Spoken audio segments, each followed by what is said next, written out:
Olá, bom dia, graça e paz, que Deus abençoe a todos. Hoje nós vamos ler mais 3 capítulos da Bíblia, de Isaías 16, 17 e 18, né? O capítulo 16, ele continua aqui com a profecia contra Moabe e agora dando aqui a sua súplica por ajuda, a resposta de Deus. Isaías, no capítulo 16, ele vai continuar aqui o lamento sobre Moabe, e ele iniciou este juízo no capítulo anterior a Moabe, né? Moabe, ele vai enviar cordeiros como tributos. E no versículo 1 diz assim, olha só o que Moabe vai fazer. Diz assim: enviam cordeiros como tributos aos governantes da terra, desde Silá, atravessando o deserto até o Monte Sião. Então nós vemos aqui no verso 1 que numa tentativa de buscar aliança e proteção, Deus aqui ele vai descrevendo por meio de Isaías a fuga dos moabitas, a sua súplica por ajuda e lamento sobre a destruição de suas terras férteis e de suas vinhas. Do verso 2 até o verso 7, isso fica bem claro. Isaías vai aqui mencionar a sua compaixão que sente por todos os moabitas e por Moabe, né?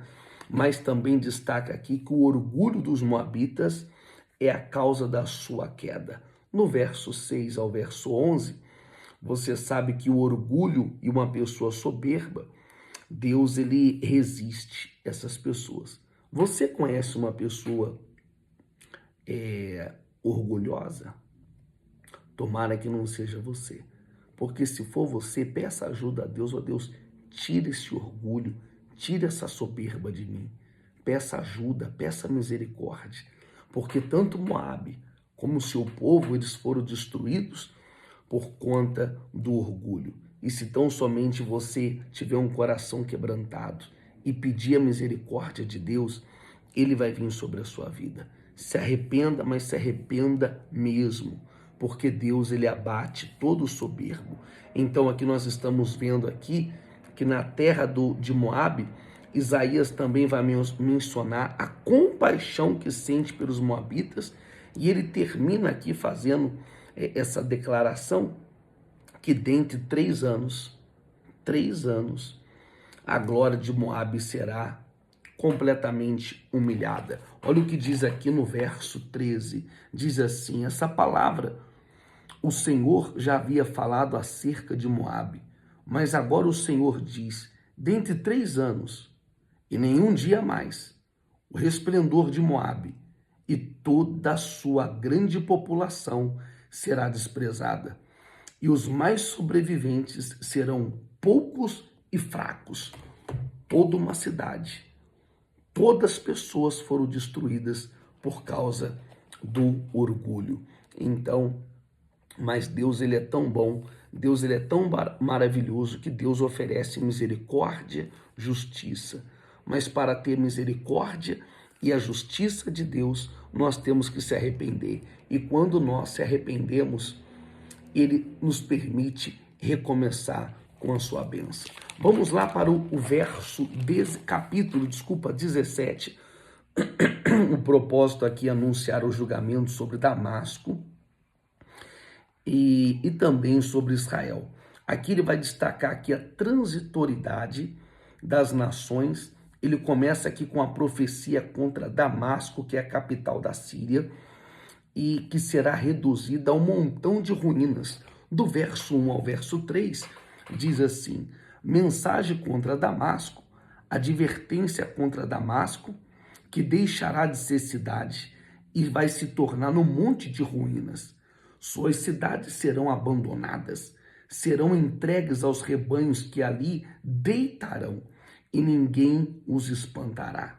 Efraim deixará de ser uma fortaleza e Damasco uma realeza. E o remanescente de Arã será como a glória dos israelitas, anunciar ao Senhor dos exércitos. A Bíblia fala desse remanescente que nós vamos chegar lá.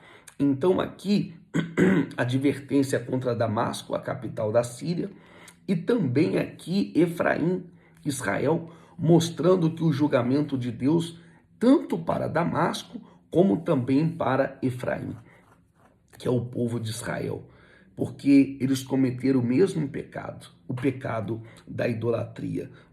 Uma nação aqui que não era de Deus, e também tem um povo aqui que é de Deus.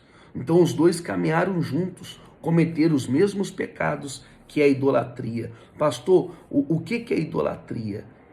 É quando a pessoa é algo que toma o lugar de Deus. Então, tanto para o povo de Deus, como aquelas pessoas que não eram de Deus, o juízo veio. Então, como diz aquele ditado, pau que dá em Chico também dá em Francisco. Não adianta. Talvez a pessoa fale, mas eu estou na igreja. Mas se está no erro, o juízo também vai vir para você. Ou seja, né, Deus está punindo aquele que estava na rebeldia, o pecado, ou seja, né, você pertence ao povo de Deus ou não, o juízo também vai vir por causa do pecado. E aí Isaías ele vai profetizar aqui sobre os julgamentos, mas ele vai enfatizar aqui muito aqui esse remanescente. Então, a Bíblia está falando aqui que ele se voltará para o Senhor, reconhecendo a futilidade da idolatria. Esse remanescente, ele se voltou para Deus. Ele abriu seu coração. Então, aqui a idolatria e tudo aquilo que a gente coloca no lugar de Deus. O capítulo 17, ele termina aqui falando da futilidade das nações que se levantaram contra Deus, pois elas serão como um vento, como uma palha que o vento vai dispersar. Amém? Então, ou seja, as nações vão passar, mas Deus continua sendo o mesmo, diz a Bíblia. Ele é o mesmo de ontem, de hoje e será para todo sempre. Glória a Deus, essa é a nossa fé. Em nome do Senhor Jesus. Vamos lá. O capítulo 18 também é um anúncio, é uma mensagem aos povos distantes, né? Provavelmente a Etiópia, e vai destacar aqui a soberania de Deus e todas as nações. Nós já vimos aqui a profecia de Isaías profetizando sobre o Judá, sobre Jerusalém, sobre a Síria, sobre a Babilônia, sobre Moabe. Nós vimos aqui profetizando sobre Damasco, Efraim.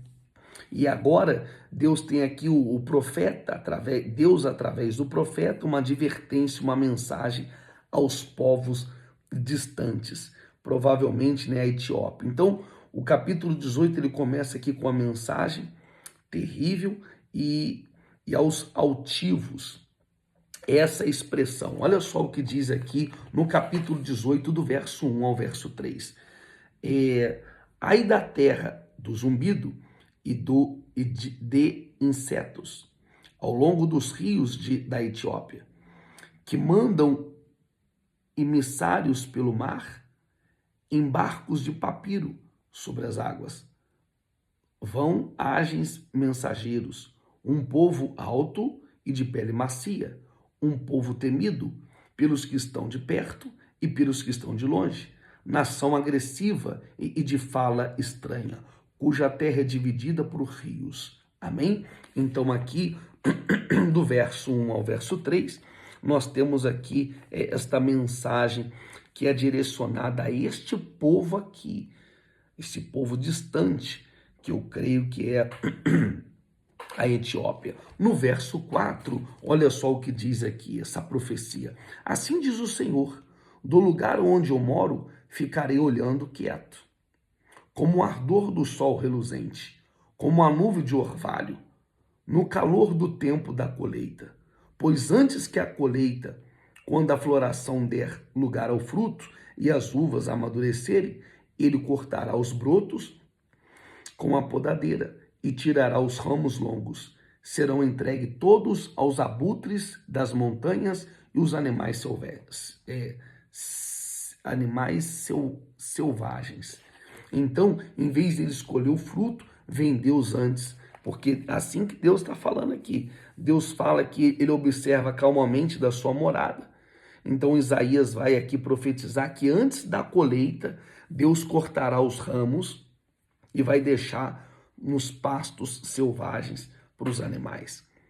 Olha só, no verso 5, no verso 6, ele continua e ele termina aqui com um presente que será trazido ao Senhor dos exércitos ao monte Sião. No verso 7, olha o que diz aqui no verso 7, é bem pequeno o capítulo 18. Naquela ocasião, dádivas serão trazidas ao Senhor dos exércitos por parte de um povo alto e de pele macia, e de parte de um povo temido pelos que estão de perto e pelos que estão de longe. Nação agressiva e de fala estranha, cuja terra é dividida por rios. As dádivas serão trazidas no monte Sião, ao local do nome do Senhor dos exércitos. Amém? Então essa profecia aqui, isso nós vemos também no livro de Atos dos Apóstolos, no capítulo 8, fala da Etiópia, do encontro de Felipe com o etíope. É isso aí mesmo.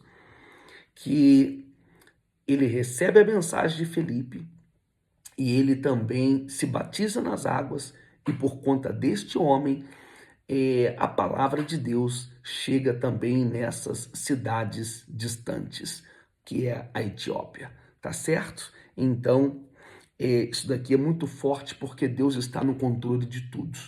Deus está no controle de tudo, pode ter certeza disso. Está no controle de todas as nações. É Ele que está no controle e a palavra vai chegar a todas as pessoas, você pode ter certeza disso. Assim, nós terminamos aqui mais 3 capítulos da Bíblia nesta manhã de quarta-feira. Eu desejo a todos vocês uma quarta-feira abençoadíssima e vamos na fé. É assim, é com sacrifício, é com dedicação que nós vamos chegar lá. Que Deus abençoe a sua vida, um beijo no seu coração e até o nosso próximo encontro. Até mais.